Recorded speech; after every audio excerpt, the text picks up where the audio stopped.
Hey, so we're seeing what's going on in the news today. That the police are finally taking a stand down. For the first time in U.S. history, they're taking a knee to our plea. For the first time. Isn't that some crazy shit? Isn't that good? Isn't this empowering?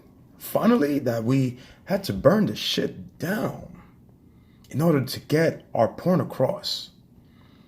This is how bad that America has allowed. I mean, they allowed this shit, right? We didn't do this. We didn't bring ourselves from ships. We didn't free ourselves from emancipation proclamations to shareholding to buying land, trying to buy land, promised 40 acres on a mule. That went unpromised, which cheated then. Being freed men, they turn around to be given a gun for the Civil War, or being a free and then you're given into becoming a sharecropper, working on this old slave owner's land under the same harsh conditions, or for the fact that you saved your money and then you turn around and you're trying to buy land from a landowner because the depiction of becoming a man or being a man is land ownership and property holding. And we want to be respected as that. But then when we gave these landowners in the South our money, they would turn around, take our money and not rent over the land or the deed for the land that we just purchased with our money. And then we will go to court, and then guess what happens? The judge rules in his favor that he keeps your money and he keeps the land. So you cheated again. This happened a lot in Georgia. It happened a lot in South Carolina, a lot in Alabama. All right? So they tell you to be equal participant in the game, and then it cheats you when you try to participate, you get cheated. They say you got the right to vote. They allow the Ku Klux Klan to run rapid and kill people in our communities. That's what they did. So now you're afraid to vote. So can you really vote? I don't know. It might get lynched the same night. So the right to vote, the right to land ownership, freedom, no. Voting, no. What else? They make you move to certain communities around America and then they fucking burn it down when you're booming. Your economy is booming. Tulsa and Oklahoma, Tulsa and Harlem. In Harlem, they did the upper empowerment zones of Harlem, and upper Manhattan, or Manhattan was migrating north into a Harlem area, which was black in that time. So now they took over that shit. So they ousted all the blacks even further up. Took over that land and property, right? Now a brownstone is worth $1 million something, right? And who's in there? Gentrification, right?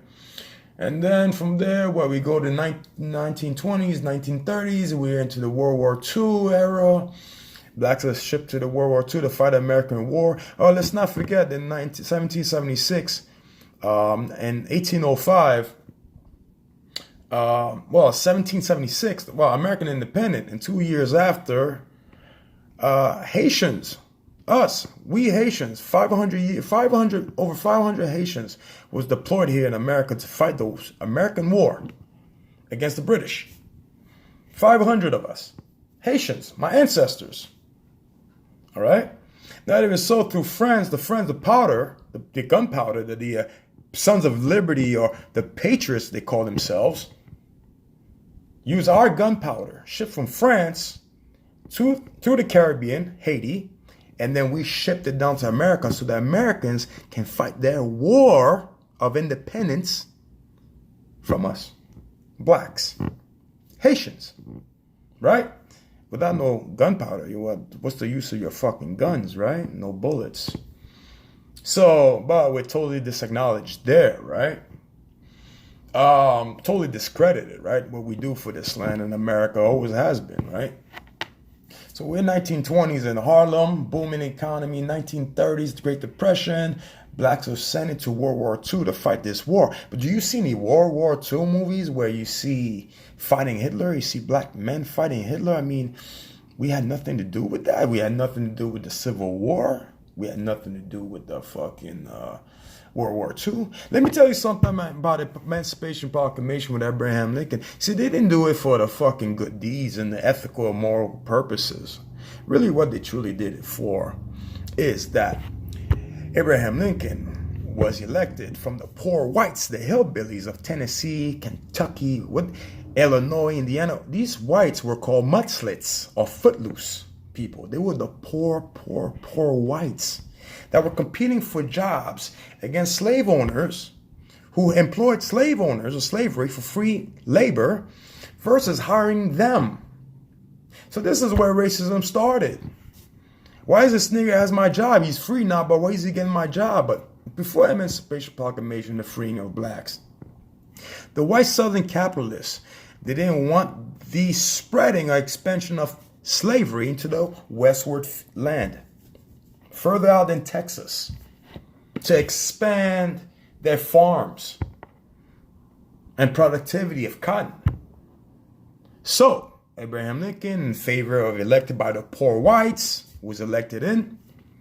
Hey, we don't want the further westward expansion of slavery because it will take away our jobs. That's what Abraham Lincoln did it for. He didn't do it because of fucking moral value or ethics or because he cared about the fucking black man. He did it for economical purposes. He didn't do it for us. So that's the truth about Emancipation Proclamation. It's all about fucking money. So let's move forward.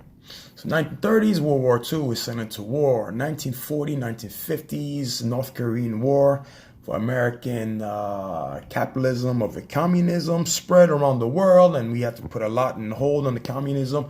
1960s, Vietnam, we intervened into a communistic white supremacist war by the French. French was occupied Vietnam, Viet Congs.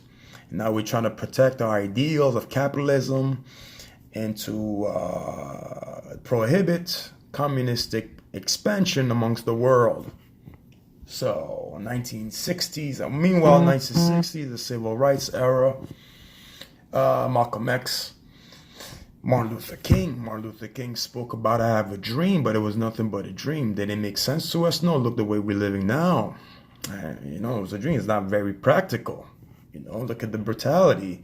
What it was, according to Malcolm X, was this pacifism, that nonviolent protesting is not practical. I'd rather have disintegration and have our own fucking land so that we could build ourselves up in America as black men. Because of what you're going to do, you're going to allow us to come and sit at your dinner table and eat your scraps. That's what he said to MLK. How do we want that? And that's what we did according to MLK ideology of pacifism and nonviolence. Now, if I was a white man, I'd love that idea. I can fucking kill you. You're not going to do anything back. We're the new Negroes now. The new generation, the youth, they're not fucking taking this shit. I'm ashamed of my generation. We didn't do this shit.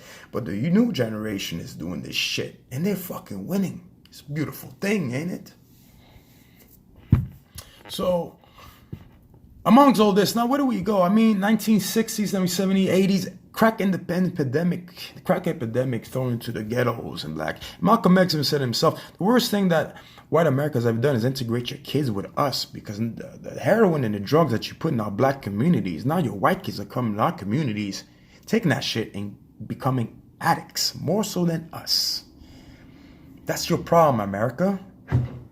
That's your biggest mistake. Now your white kids are getting sick. Malcolm X said this. They did the same thing with the hip-hop culture. White kids influenced by our music, our dancing, our culture, our bebop, and our graffiti, and our lifestyles. Oh, they fucking love it. They love it. Who would not love it? The whole world loves hip-hop. The whole world loves hip-hop. So, white kids are flipping cars over more than fucking black kids now. They're trying to make hip-hop their own or some shit. Like, fucking great, right? This is something they didn't want, the influence of hip-hop. Right? They didn't want that. So, it's like, where do we go from here now? Where do we go? After all this shit settles down, where do we go? What happens? That's something we need to find out, right? The black man in America is nothing but a fucking guinea pig. He's a guinea pig. We're guinea pigs. They don't know what the fuck to do with America, with black man. After they freed the black man, what do we do with his ass? We don't fucking know. What do? We give him freedom. We give him, no, we don't. We give him 40 acres on a mule. We take it back. We give him the right to own ownership and land. Nah, we take it back.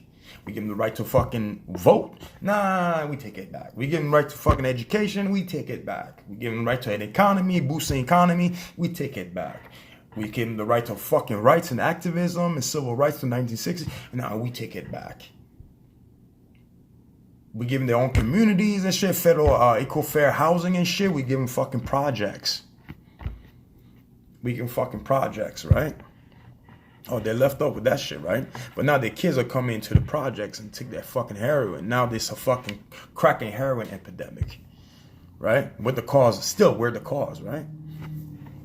So fast forward 1980s, crack epidemic, 1990s. Oh shit, mass incarcerations of blacks through the Bill Clinton administration. Mass incarceration, or RICO laws. RICO laws, harsh sentences for blacks. Harsh, mass incarcerations. 1990s, all up to the 2000s.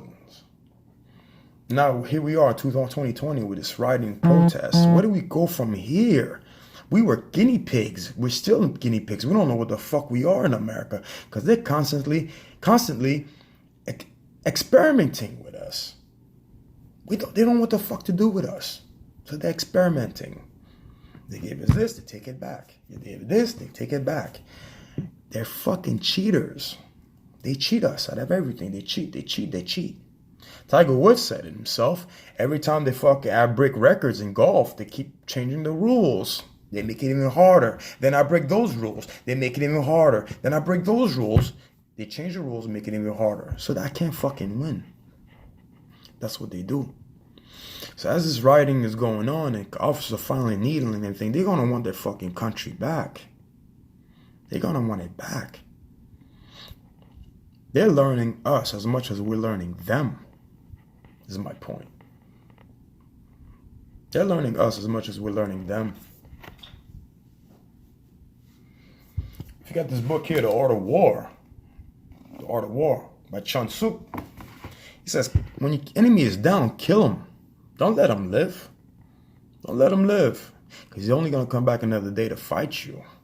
And then he might win.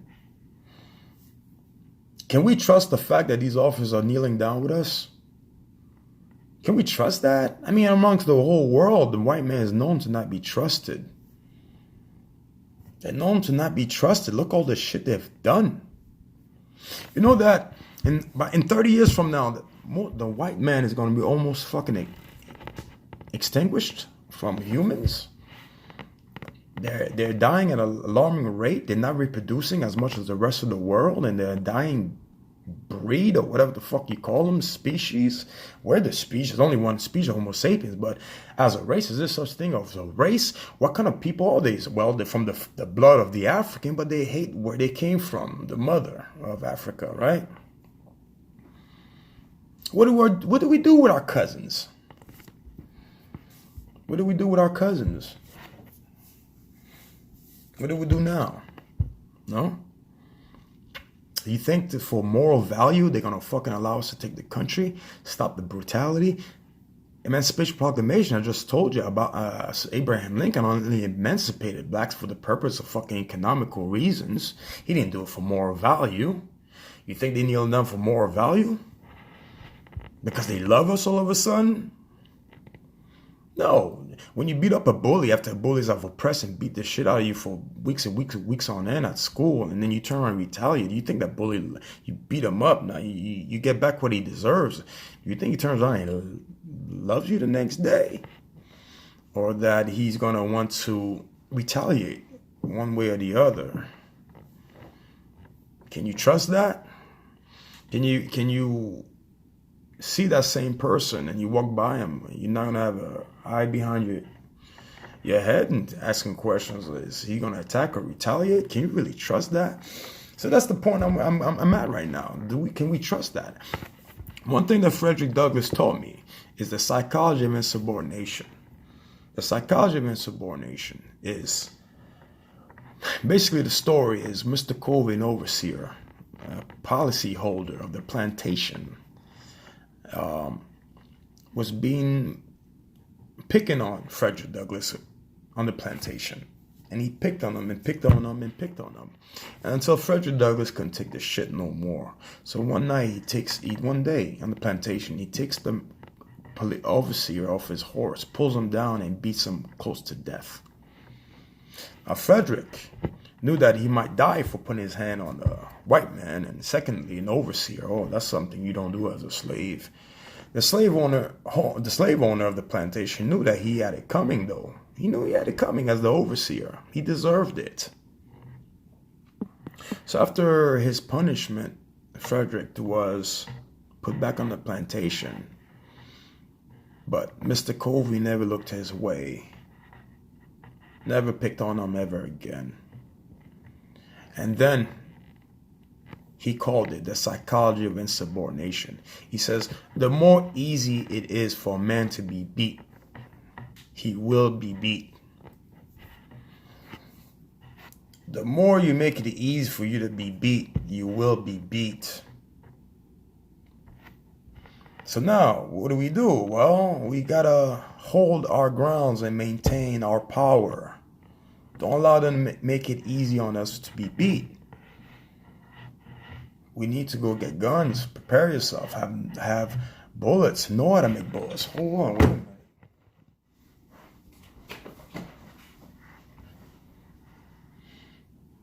This teaches you how to make bullets. Just in case one day they decided not selling bullets. Second Amendment of the Constitution. Right? They take that away. And they don't allow you to have bullets, to make bullets. Oh, we're out of bullets. How useless is your guns when this happens? Right? The easier it is for a man to be beat, he will be beat. You got to prepare yourself financially, spiritually, physically, mentally. Prepare yourselves. Make yourselves better than what you are. Don't make anybody allow for you to easily beat you. I mean, look, I do jujitsu, I do all types of martial arts. You can come in my face and fucking easily beat me. I'll fuck you up. One way or the other. You might kill me, but you'll have a slow death. I'll make sure of that. You're not easily beating me. That's the psychology. That's the mental that we need to have. The psychology of insubordination. Don't allow yourself to easily be beaten anymore. When a police officer pulls you down, you drag his ass off that fucking horse and you beat him. The world's changing. Hold your power, hold your ground. Get better, get stronger, get organized. Let's work together. And this is not for all those whites out there. And I'm talking white people. My mother's white. I'm talking about fucking oppression and racism bullshit. I don't have a personal problem with police. I don't have a personal problem with whites. My problem, the conflict and the issue is racism. That's my problem. Racism is the problem. Not personally, which is whites. Because whites are only upholding those of the rich who given the authority to do what they need to do among society in order to preserve their wealth. So you can't really blame him directly, you know? But blame the conflict. Racism is the conflict. Racism is the conflict. Not whites, but those in police who infringe upon your right to live a life of moral value, decency, and manhood. They're trying to take that away from you. It gives you your right and duty to protect yourself. It's in the Constitution and it's in the alienable rights of God. God gives you that right. So, the psychology of insubordination. Do not allow yourself to easily be beat.